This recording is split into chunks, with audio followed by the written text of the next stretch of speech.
Hello and welcome to a brand new episode of the Daily Debate. My name is Ahmed Nader and tonight we're going to focus on the collaboration and the cooperation between the UNDP, the United Nations Development Programme, and the Egyptian Ministry of Communications and Information Technology to be enhancing the digital transformation process here in the country for the upcoming few years. And I'm honored to be having with me over the program for tonight is Dr. Nasser Rifat, the digital economy expert. Thank you very much for being with us tonight on the Daily Debate. Thank you for having me today. Anytime. We will be starting straight away with the main headlines of the presidential activities of His Excellency President Abdel Fattah al-Sisi over the past week in the upcoming reports. Stay tuned.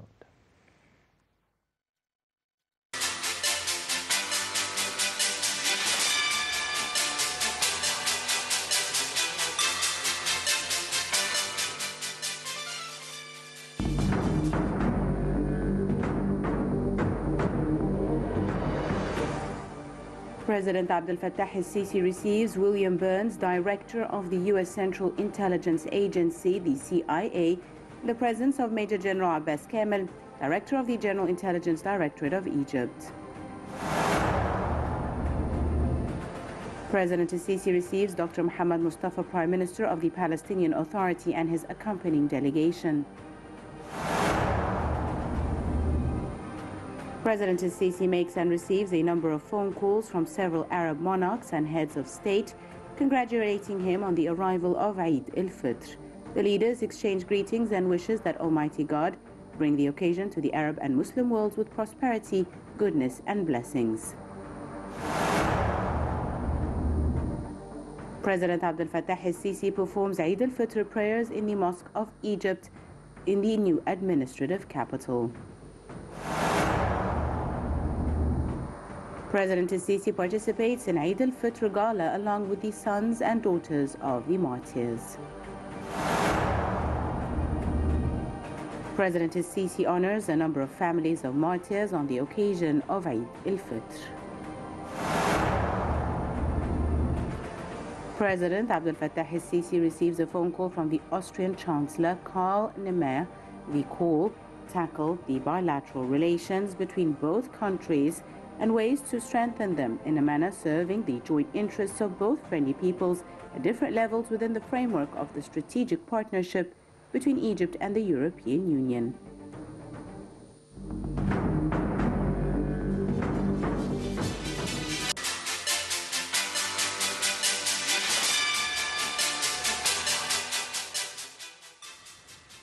Welcome back. You're still watching the Daily Debate, and we will be heading to the first report of the Daily Debate or the program for tonight, focusing on the main topic for the program for tonight, which is about the ICT sector, which is the fastest growing in Egypt over the past 5 years. We will be having more details regarding such an important topic in the upcoming reports, so stay tuned.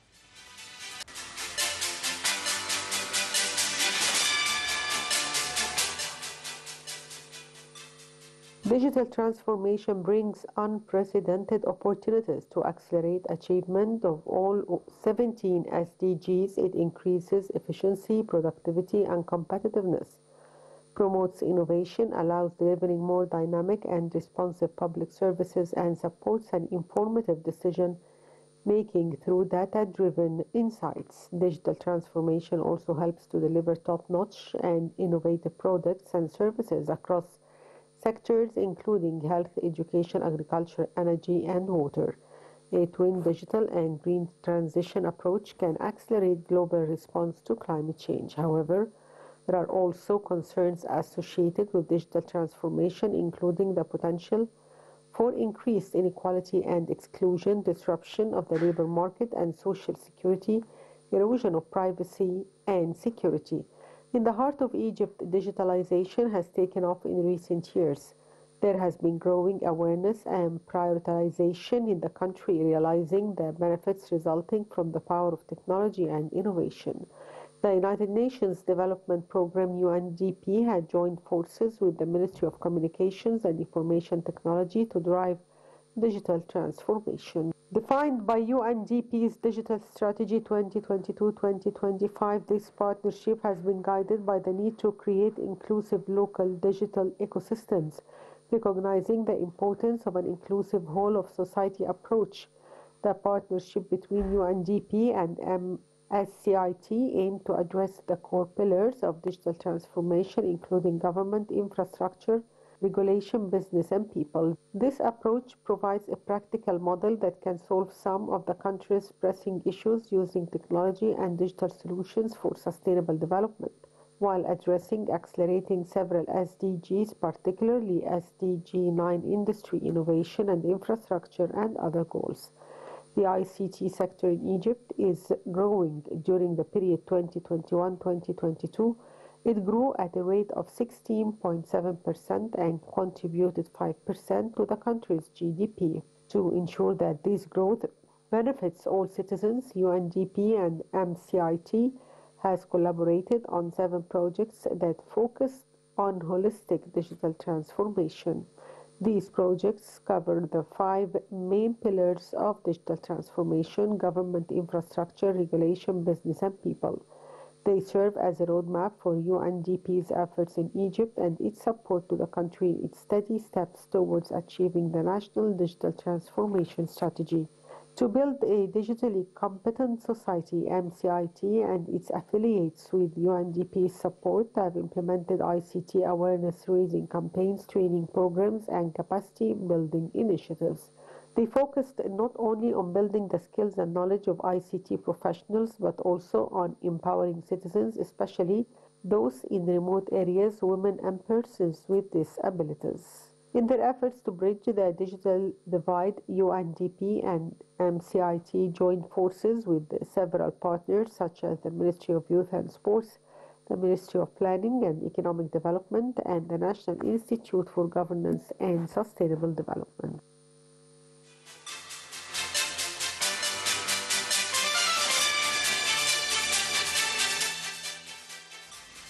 Welcome back. You're still watching the Daily Debate, and I am honored to be having with me over the program for tonight Dr. Nasser Rifat, the digital economy expert. Thank you very much once again for being with us tonight.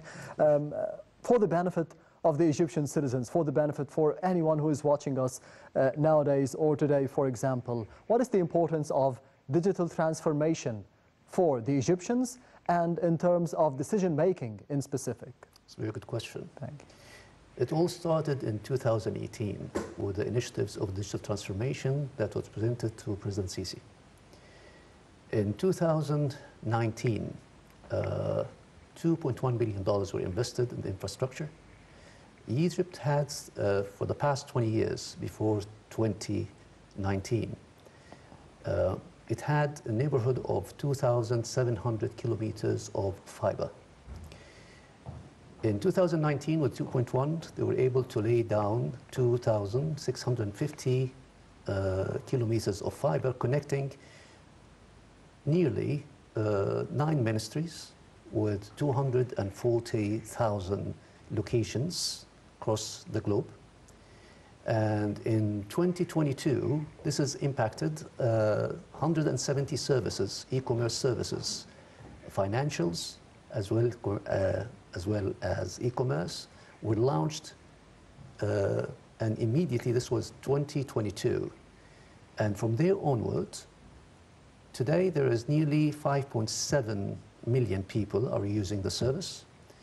Connectivity has risen, and as you know, Egypt used to have 13 submarine cables, Egypt connecting east with west. So all the information is coming from the east, goes by Egypt to the west, through these 13 submarine cables. Egypt, as well, from 2019, implemented additional 5 cables. Most of them, they will be finished by 2025. And it used to go through 6 ports, or 6, let's say, stations. And in 1 year, it increased to 12 stations, some on the Red Sea, some on the Mediterranean Sea. And that boosted the return revenue. Now, the GPD of telecom, it's one of the highest. It goes by nearly 16.7% yearly, which is incredible. Now, all these services impacted for the digital transformation. Now, digital transformation is not only on the government sector. it's in the private sector as well. Now, there is a huge plan which is already in process, and I would say, let's say 70% been implemented, and more potentials in terms of revenue, expectations between $191 billion. This is what we are working for, but so far, the results are incredible.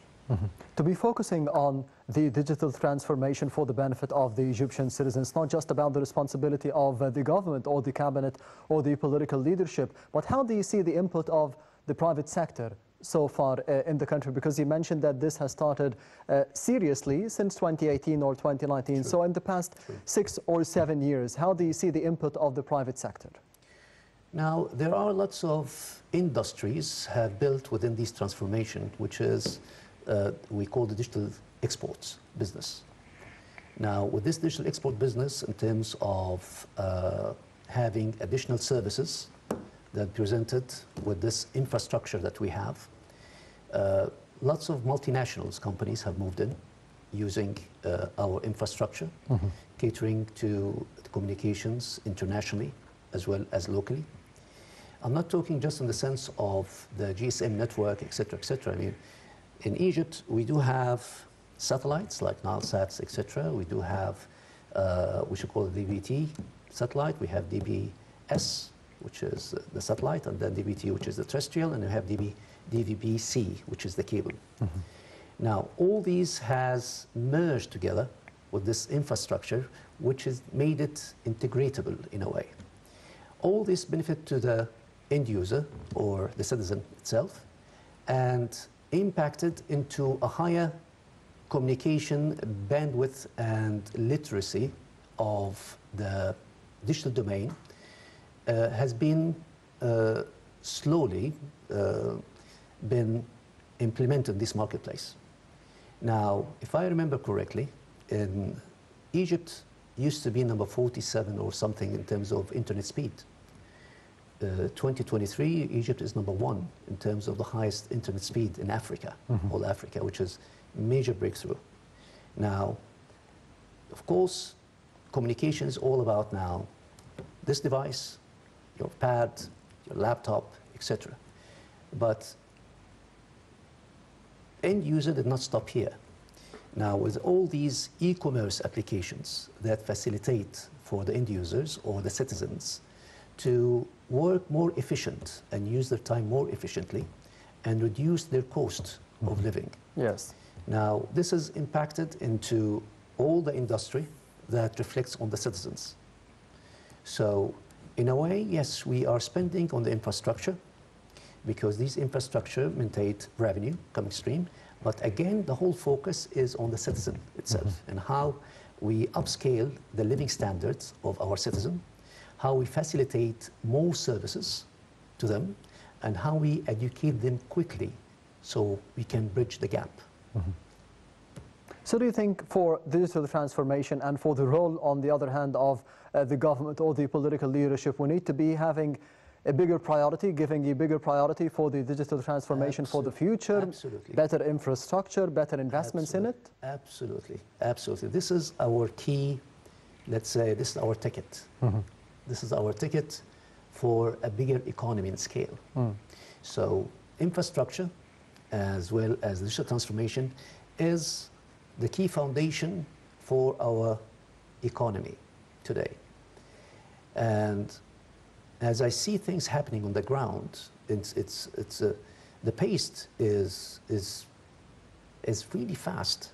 What's been already delivered. What used to be happening in 20 years, now we're doing it in 1 year, which is incredible. Now, there are challenges, of course. There are challenges with this digital transformation that it will not, some people will have issues with it.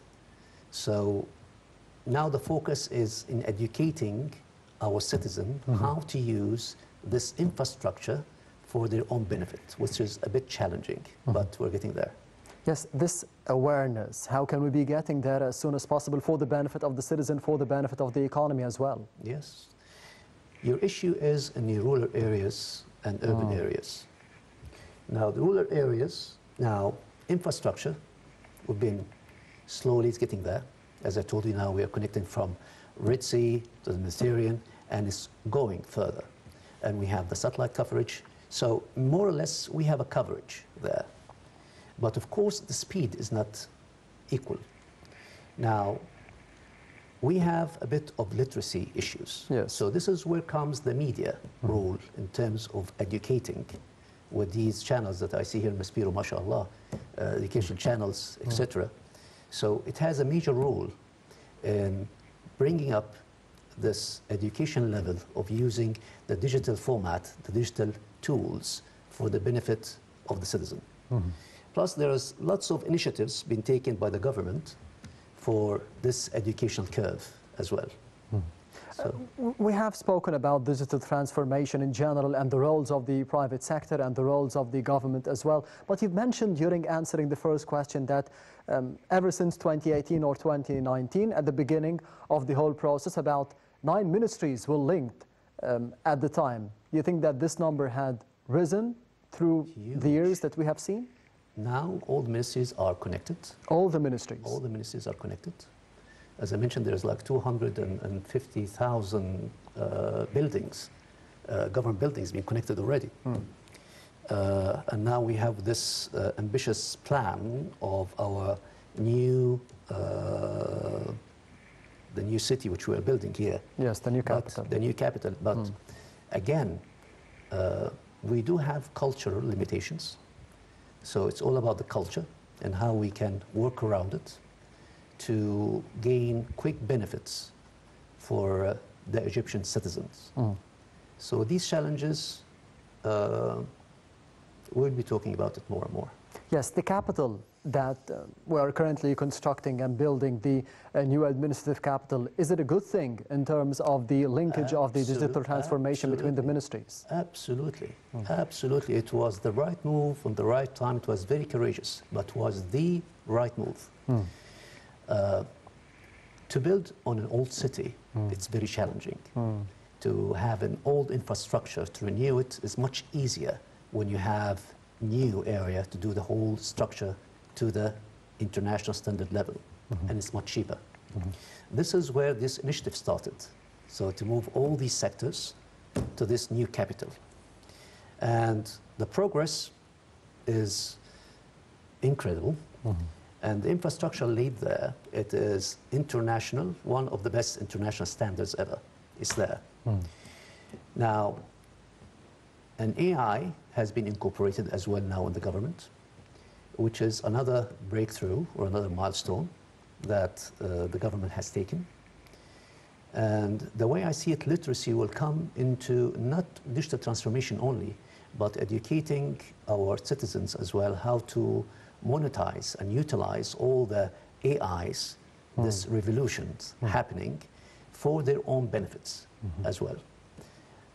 So yes, the question you've answered, yes, it is important for our citizen to embrace all these revolutions that we are putting in their hands to utilize. So in your opinion, Doctor, what are the main concerns regarding digital transformation in general and applying it here in Egypt? Infrastructure and the continuous development of infrastructure. It is not cheap, but however, the return of revenue justifies it. So there has to be always organic growth in the infrastructure. There's no stopping. Secondly, in terms of bringing in innovations to Egypt, building clusters of innovation clusters to, we are not anymore a remote country by itself. The world is open to us. And Egypt has always been on the leadership stage. During the past 20 years, we have lost a bit, but we're coming back very strongly. Strongly by somebody like you, the citizen himself, the resources, these are our core assets. The infrastructure of communications and telecommunications, as well as the educational sector, as well as the health sector, and all these ecosystem will enable us to be again on the front, the forefront of digital economy as well into the leadership. But you've mentioned as well that there is a culture that needs to change, a mindset that we need to change. How can this be changed, and what exactly needs to be changed? Okay, I'm afraid digital transformation will have some issues. One of them, some would be left out in terms of the labor force. So anybody who doesn't embrace digital transformation will be left out. This is one element. Secondly, there is we call it the cycle economy. Within the cycle economy, if the citizen, let's say we have educated and non-educated citizen. Educated citizen, if they don't embrace digital transformation, there will be an issue, so we need to retrain them. The sector which are not educated, we need to work hard on them. At least now with this digital domain, it is easier to learn, having things accessible to them. So this is where we need to focus at. This is one. Two, we have from the labor force, many people would be not redundant, I won't say redundant, but we need to be a bit more creative in how to position them and give them something that suits them. But challenging jobs, as we used to have it, has changed. And this takes lots of dedication from the government, as well from the private sector, to push the envelope and make sure everybody is on the same level to move forward. You think that one of the concerns regarding digital transformation would be the erosion of privacy and the security? Absolutely. Now, big data, we have data. Digital transformation is a lot of data. Yes. And data exchange. Now, there is data, and then there is a processing stage. And then from this processing stage, it builds some sort of a pattern. Within these pattern, you create with it some sort of prediction. So you have machine, you have data, which is the government data, your data, my data, processing, pattern recognition, and then from these pattern recognition, it goes into you build prediction. This is predictions for decision makers to make better decisions and forecast what needs to be done. From prediction, you move into the automation side. Now, automation means you automate the process from the data gathering all the way to the automation side. Within this cycle, there is something we call it the analytics, the data analytics, all about data. So let's agree, transformation, this transformation is all about data. Yes. Data exchange from A to B to C to D. Now, having said that, so we said automation is in place, but today we have even crossed that barrier. It is not anymore about the automation process of just creating an automated process for the e-government. We moved into another stage which is automate the automation itself, is how we link all these government sectors together, out of which once this data comes, we'll have some reactions from here and from here, from here. So the whole automation, all of them would be fully automated. As we said, this is where the AI is coming along. Yes. And blockchain. So blockchain is coming into the financial market more than the other sectors.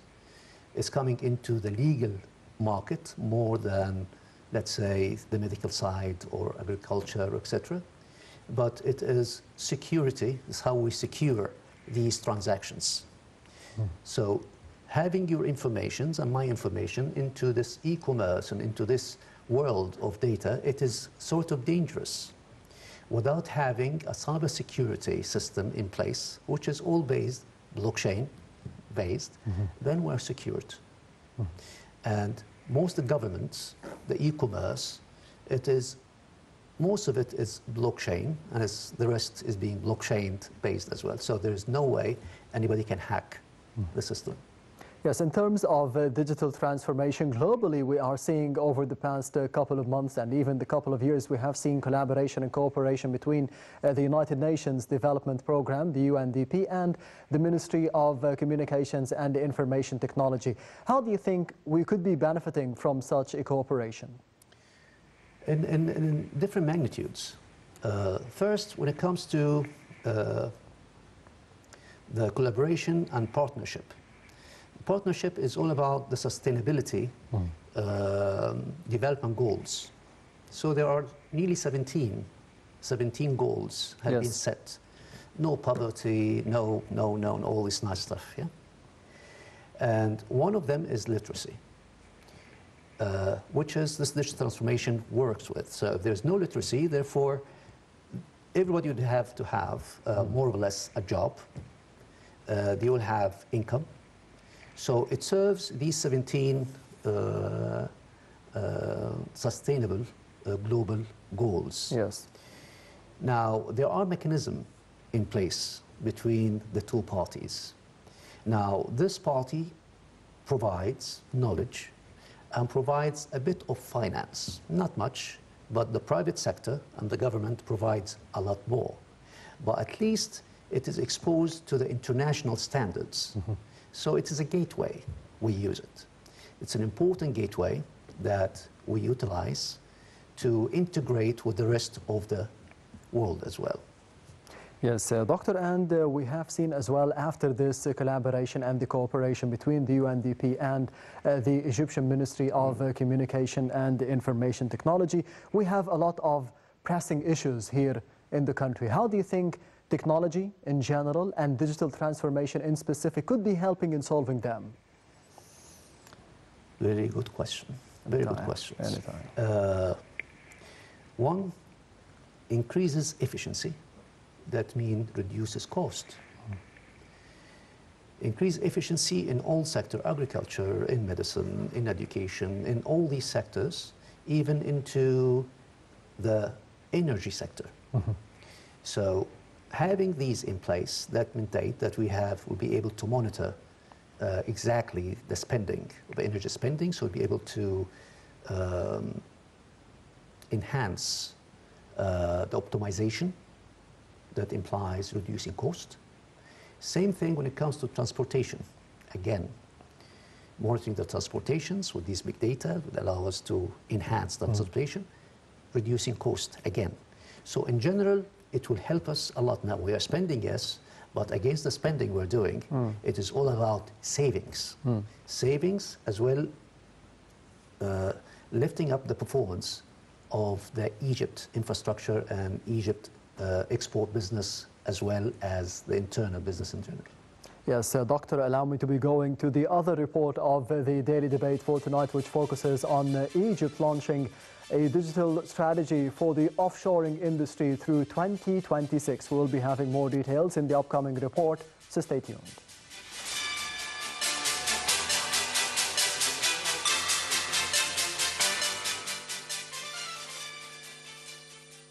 Egypt's Information Technology Industry Development Agency, ITIDA, has launched a new digital Egypt strategy for offshoring 2022-2026 with the aim of unlocking growth potentials in this industry and tripling the export revenue from digitally enabled offshoring services.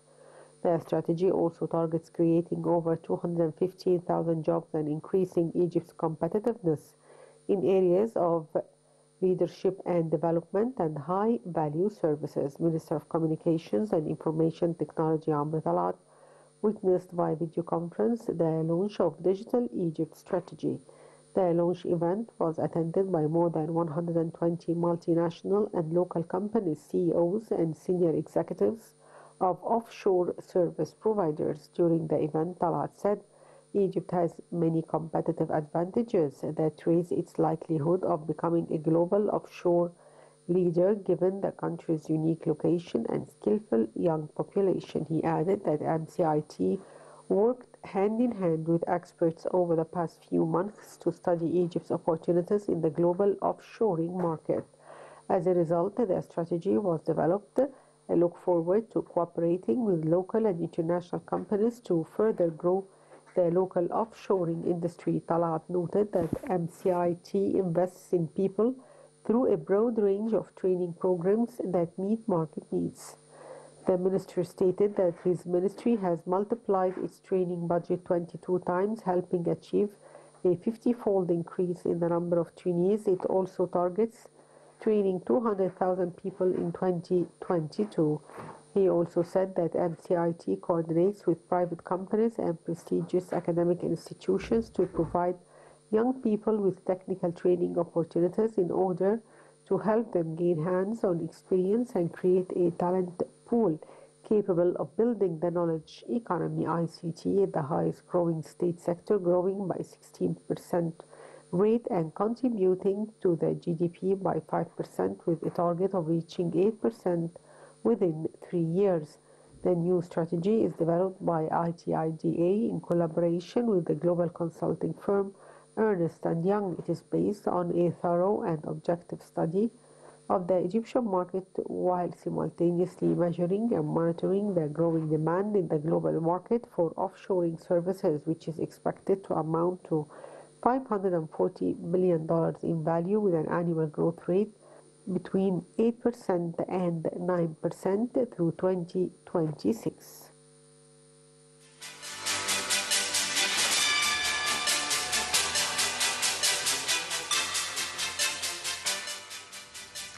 Welcome back. You're still watching the Daily Debate, and I am honored to be having with me over the program for tonight Dr. Nasser Rifat, the digital economy expert. Thank you very much once again for being with us tonight on the Daily Debate. We have seen over the past report the progress made over the inclusive Internet Index for Egypt over the past 3 to 4 years on the African level, on the Arab level, and on the global level as well. How do you think we could be improving on such a ranking that we have nowadays? I think there is like more or less nine pillars. One is the infrastructure investment. Yes. So this is, as I mentioned before, it's organic and it has to continue. Second has to be affordability. So we need to reduce the cost of the internet access to the citizens. Some of them should pay and some of them even can get it free. Literacy, digital literacy is the third one, which is we need to work out and continue improve. And there has been lots of milestones been done already, but it is, again, it's organic, so it needs to grow as well. Yes. Quality of content, we need to focus into producing high quality of content to this marketplace, and it has to be, I'm not going to say monitored, however, as we said a long time ago, that satellite, as your channel here, it's very hard to monitor the performance on satellite. On digital domain, we can monitor viewership. Yes. It's not anymore the case. Now, technology has evolved on satellite, providing this HPPTV, so we can know who is watching, viewership, performance, etc. in digital. So it brings the satellite into the digital domain. Okay? So this is important. Regulation and framework. Now, with digital transformation and AI, it imposes huge challenges, because what's good for me might be not good for you. And when we talk about AI as well, part of this transformation, it is quite challenging, because most countries, whether it's sectors, military sectors versus private sectors, each one has its own requirement and needs. Till date, there hasn't been a single, or let's say a single body, who has put on the table a regulation for where the AI has to stop. Because as is, I'm not saying it's dangerous, but if we're not careful, and that's on the global level. And the global level. Not for the Egyptian. If we're not careful, it's not going to only put you and me out of job. It's not going to say take over. We always have a need, but it will affect our life tremendously. So we need to put a cap to it. And then there is the public-private partnership sector. So the private sector has to come with the government for this, for the internet index to improve. So they have to invest with the government. They have to innovate with the government so you can continue. The seventh one is the innovations and clusters. The more that we embrace innovations, the more we embrace having different technology clusters within universities or private sectors, within governments, but this has to be one of our key mandatory for our development and moving forward. And we have enough potential, enough brains to be having the innovation clusters here. We export now. When we do the digital exchange, we do exports, lots of coders, lots of developments from Egypt. However, it is not enough. We need to supersede everybody. To do this, so we need to work from, not the KG, maybe from fourth year, right? Yes. In terms of educating, encoding, whatever, digital science and all that, just to bring up the level very quickly. It's not only the AI. As I mentioned to you, AI is the 4 stages, as I mentioned earlier. Yes. But within that, it requires case studies that could be from the environment or could be from anywhere, and anybody can participate to build these engines, or we call it agents. This, we need clusters. So the government or Egypt is focusing more and more in building more clusters in the country. Now, inclusive policies, this is number 8. Yes. And within that, these policies address the needs of segments of the populations. Like, yes, we have built the e-government, but collaboration between the government and the citizen is important to know what else they need so we can facilitate. And finally, is the cybersecurity that we need to look into and always maintain it to the highest level of standards. One important point that you have mentioned, Doctor, during those 9 important points is where the artificial intelligence stops. Where is the cap? How can we be controlling it? And no one says how we can control it. Even someone like Elon Musk, for example, he doesn't know how to control it. He says that the AI could be replacing a number of professions, could be dangerous to humanity over the upcoming couple of years. How do you think here in Egypt, on a local level, we could be dealing with such a global danger, if we can call it? Ahmed, they are dangerous in every level. Let's say from your industry sector, your media sector. Yes. Now, AI now start addressing, in your sector, you have something called post-productions and then production. Yes. From the pre-post-productions, from the scripting level, now AI has taken over. Yes. From the post-production, which involves the graphics, editing, as well animation, compositing, AI has taken over as well. From the production, which is the shoots, for you to create such lovely program like this one. Now, AI can create now short and long form just from prompts. Now, is this good or this is bad? This disrupts the whole industry, the media industry, your industry. Because your industry is based on producer who has money, Ms. Piero has the money, they have the luxury of having studio, they have the luxury of having editors, etc., to produce quality programs. Yes. Now, I'm afraid the case is not going to be the same. Before, it was producer who have the money, has the means as a government or private sector, are the producer.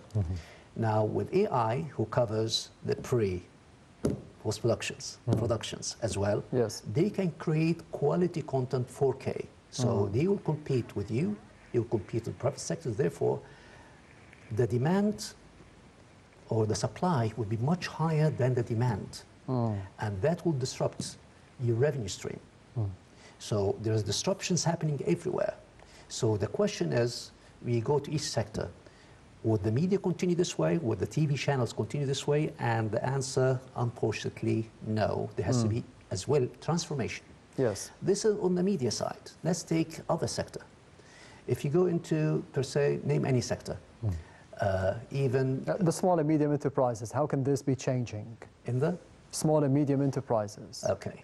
Now, small medium enterprises, they used to be of X number of employees, data entry, etc. So data entry, au revoir, bye-bye, no need.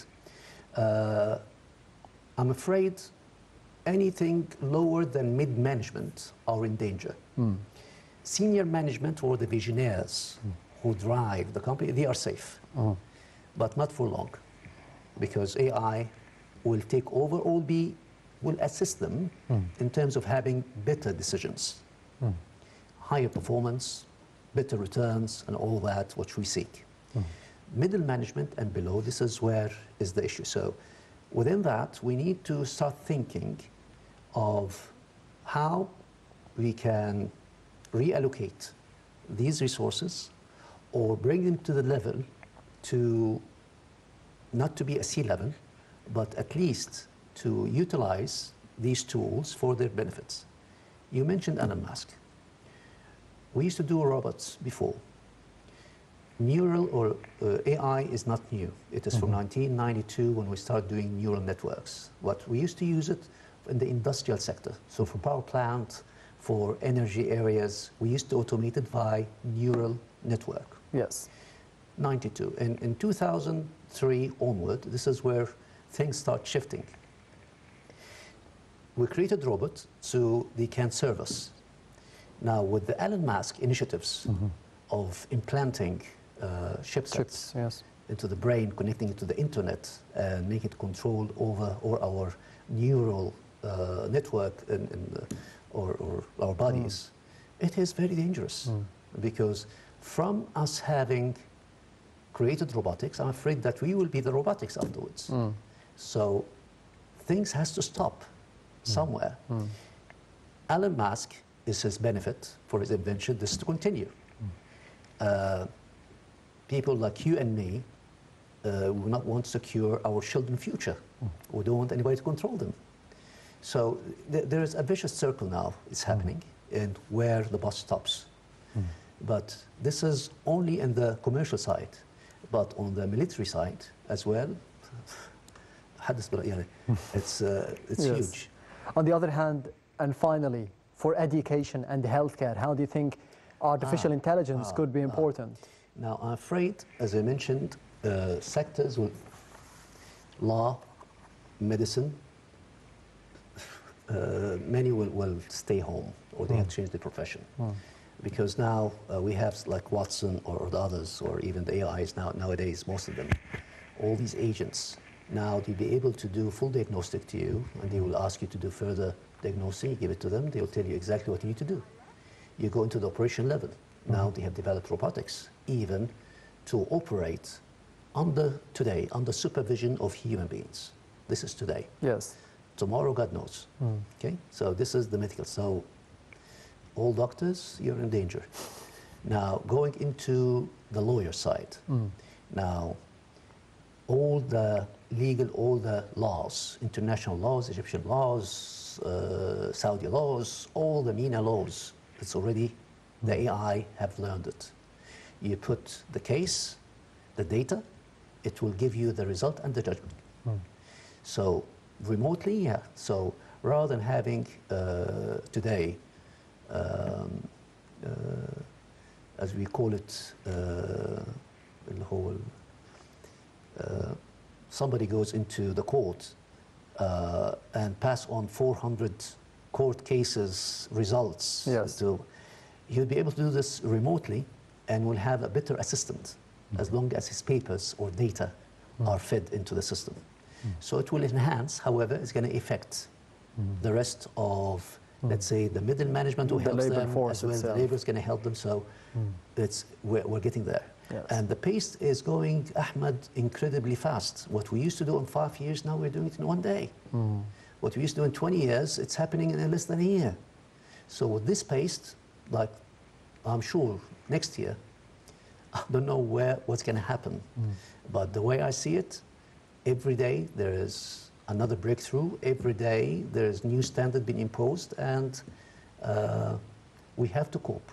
And this is part of responsibility which goes into the educational sector in terms of bringing all the citizen, or let's say these clusters that you've spoken about, into up to speed, so we can monetize this at least and be in the leadership. Yes, Dr. Nasser Rifat, the digital economy expert, thank you very much for being with us tonight on the Daily Debate. My pleasure, Ahmed, anytime. Thank you so much. And this brings us to the end of the Daily Debate for tonight. Thank you for watching and goodbye.